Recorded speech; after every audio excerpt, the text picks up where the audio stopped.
So having finished the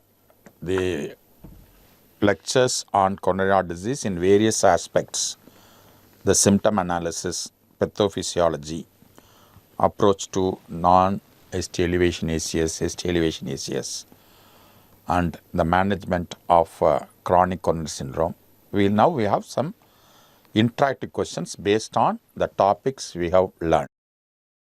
So the first one is the mortality rate in coronary heart disease in India when compared to Western population is at least 3 times more. Mortality rate 3 times more. The mortality rate is 3 times more in India.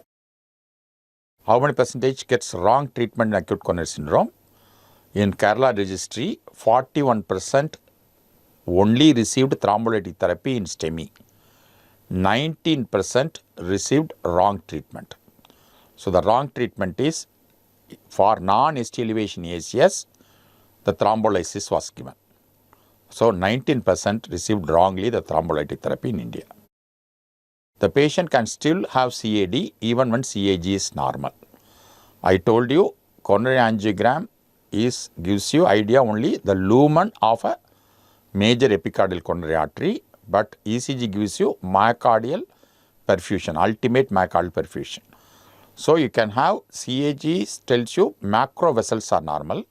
Still you can have the myocardial cell is ischemic because the block is in the micro vessels which are not shown by coronary angiogram. So that's why coronary angiogram, normal coronary angiogram does not rule out a coronary heart disease.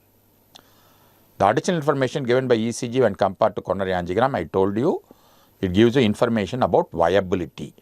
In addition to perfusion, it gives you whether the myocardium is healthy or dead. Myocardium is healthy, viable or a scar. LAD perfusion is seen through the mid-precardial leads V2, V3 and V4. Which of the following is unlikely to be coronary pain?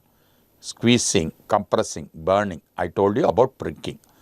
Pricking pain, especially the related to movement, related to respiration, on the lateral sides are likely to be either pleural pain or a pericardial pain. So coronary pain is unlikely to be a pricking in nature. Negative stresses rule out coronary heart disease. Negative stresses I told you 4 important aspects of the growth of or the ischemic cascade. I told you about endothelial dysfunction, atheroma formation, plaque formation, plaque becoming vulnerable to rupture. In all these stages, I told you majority of the plaques which are going to rupture are not stenotic plaques.